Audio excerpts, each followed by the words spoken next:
Leylah Fernandez built a 5-1 lead in the second set. Then she gave it all away. This is the real reason why beating Alex Eala is one of the hardest jobs in tennis right now, straight from Fernandez's own mouth after the match ended. Fernandez walked into her press conference in Washington and did not hide from what happened. She said she was not playing her best tennis early in the match. So she switched her game plan in the second set. It worked. She pulled ahead 5-1. But right there, something changed. She admitted she wanted the win too much. She went back to the same style she used in the first set, the one that was not working. The errors came fast after that. Eala did not need to do anything special. Fernandez handed the match back to her with her own mistakes. This was not a one-time thing either. Fernandez said she has played Eala before, in Germany. Same result, a slow start. She said she lost the first 12 points of that match and won maybe 1 or 2 of them. She pushed the ball, missed shots, and fell behind fast. The pattern is clear across 2 different countries and 2 different matches. Fernandez starts slow against Eala, and Eala makes her pay for it every single time. So what makes Eala so tough to play against? Fernandez answered that question better than any commentator could. She said Eala plays with a lot of confidence. She trusts her shots. She trusts her patterns. And because of that trust, her shots keep landing in. Fernandez called it the biggest difference in Eala's game this year. Not power, not speed. Belief. There is also the comeback factor. The day before beating Fernandez, Eala had already come back from a set and a breakdown against Kinwin. 2 matches in a row, Eala found a way back from the edge. Fernandez said she did not think about that history during her own match. She was too focused on her own game plan falling apart. But she did admit Eala stays in every match, win or lose, up or down. That mental toughness is what turns a shaky start into a dangerous second set for anyone across the net from her. Now flip to Eala's side of the story, because she spoke right after the win too. She said the wind in Washington was tricky that day. Tougher than the day before, but she called it something she could not control anyway. She gave credit to Fernandez for putting her in hard positions during the match. She admitted her own level dropped in the second set. Down 5-1, she said patience became the key. She kept telling herself to find solutions instead of panicking. Eala also talked about her team. Her coach Joan was courtside, and she said having him there makes her feel like she is not alone on court. She has more people behind her too, back home, named Yuke and Sandro. She even gave Sandro a shout-out on camera because it was his birthday the day before her win. That is the support system behind a player who just knocked out a defending champion in straight comeback fashion. Speaking of defending champion, that title belonged to Fernandez coming into this tournament. She won Washington the year before. That made this loss sting even more. Because she has a history with this city and this stadium. She trained there growing up. She said seeing her name on the stadium banner next to Eala's name motivated her, but it also came with pressure most players never talk about openly. Alex Eala is through to the quarterfinals in Washington.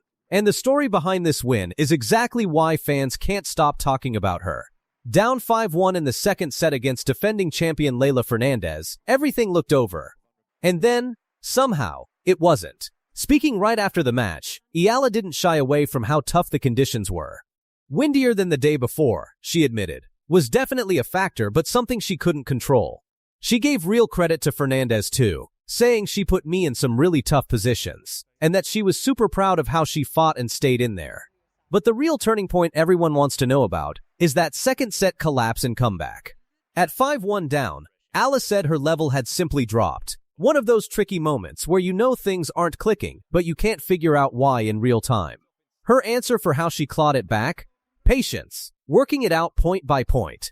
Trusting a strong mentality to find solutions when nothing was coming easily. Here's a detail a lot of casual fans might miss, but tennis diehards will appreciate. After the win, Eala walked straight over to her coach Joan. Not every player on tour does that. Some treat matches as a solo battle. No interaction. No celebration together.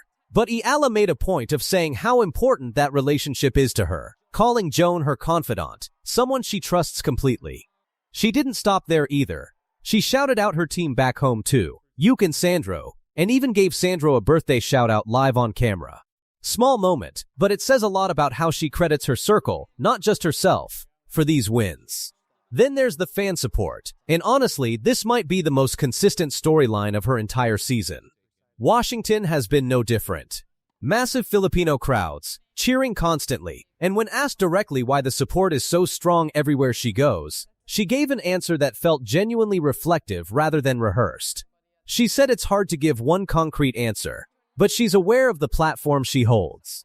She called herself the first Filipina to reach this stage in tennis, and said she represents more than just her country, she represents a minority, and maybe a young girl somewhere who never saw a pathway before her. That kind of statement comes with weight, and the follow-up question went right at it. Does that support bring pressure? Her answer was honest. Yes, there's pressure. She's a competitive athlete after all. But she was quick to separate that from something deeper, the pressure she puts on herself. She described herself as extremely self-demanding, extremely ambitious, and made it clear that regardless of who's cheering for her, this journey belongs to her first. And the numbers back up just how big this fan surge actually is. Tournament owner Mark Ein revealed that from the moment Eala committed to play, roughly a month before the event, 80% of all ticket calls and emails the tournament received were people asking specifically when she was playing. When she heard that number relayed back to her, her reaction was simple. She called it incredible and said it makes her feel loved and makes playing in Washington that much more exciting. Even with all of that success and attention, there was a lighter, more human moment near the end of the interview. Asked if she's had any chance to explore the city, she admitted she hasn't seen much of it at all. Matches are demanding, training is demanding, and right now that has to come first. She said she enjoys her time on tour, but she's still working, and jokingly asked fans watching to send her suggestions for what to check out in her free time. The interview wrapped with her sending a message to the crowd in her native tongue, and the reaction from fans said everything you need to know about the connection she's built in such a short time on tour.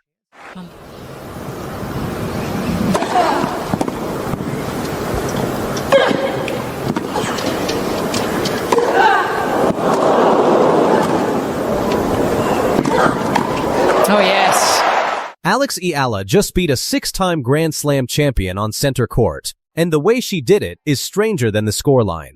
On July 4, 2026, Alexandra Eala walked out at Wimbledon ranked world No. 29, drawn against defending champion Iga Swiatek, the No. 3 seed with 6 Grand Slam titles to her name. Nobody expected a contest. Eala's own serve barely breaks club rally speed. First serves landing around 86 miles per hour compared to Swiatek's 102.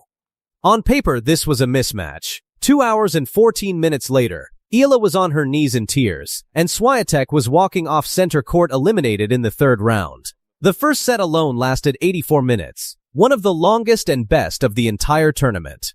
Eala fell behind early, clawed back, and pushed all the way to a set point at 5-3 that Swiatek somehow saved. It went to a tiebreak. At 4-2 down in that tiebreak, Swiatek cracked, throwing her racket into her own bag right there on center court.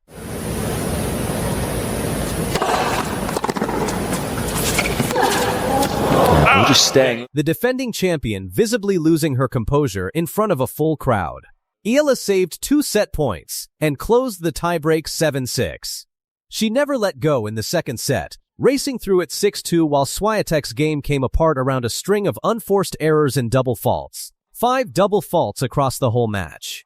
Here's what actually decided it, and it didn't come from a coach or an analyst. It came from Swiatek herself in her own press conference. She said the slow second serve was mentally tougher to face than a fast one, because she knew exactly how it would arrive, and still couldn't find rhythm off it. That's the twist worth building the whole video around. The serve everyone calls Eala's weakness, the one running roughly 20 miles an hour slower than tour average, is the exact shot that dismantled a Grand Slam champion. It wasn't power that beat Swiatek, it was timing and disguise. Since her run in Miami in 2025, Eala has built one of the best second serve returns on the entire WTA Tour. And she can send it anywhere. Down the line, cross-court, inside out, inside in, off both wings. This wasn't the first time these two had met. 16 months earlier, in Miami, a far less experienced Eala beat Swiatek in straight sets, a result that barely made headlines outside tennis circles at the time. Wimbledon wasn't the surprise, it was the confirmation. And it mattered beyond the scoreboard. Eala became the first Filipina to reach the second week of a Grand Slam, and the first player from the Philippines, period, to get this deep into a major. There's no academy pipeline back home. No prior generation to point to, just Eala, her brother, and her grandfather running drills after school years before anyone outside the Philippines knew her name. On court afterward, still catching her breath, she said the win meant something she could barely put into words. That for someone like Eala,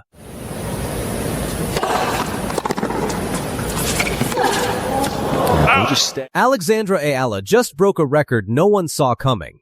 She lost a tennis match at Wimbledon, and her rankings still climbed to a career high days later. That is not a typo. Fans online could not explain it at first.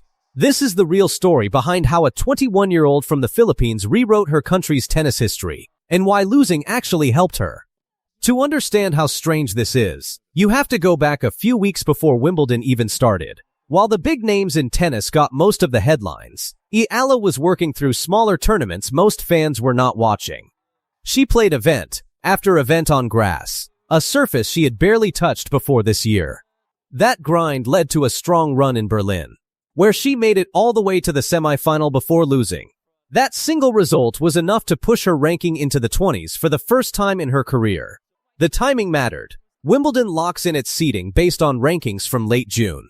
Because her Berlin run landed right before that cutoff, she walked into Wimbledon as the 29th seed. For a player who had spent most of her career fighting to crack the top 100, that was massive. 1 year earlier, her Wimbledon had ended in the first round. This time, she came back with a title in Birmingham already in hand and one of the best grass court records on tour.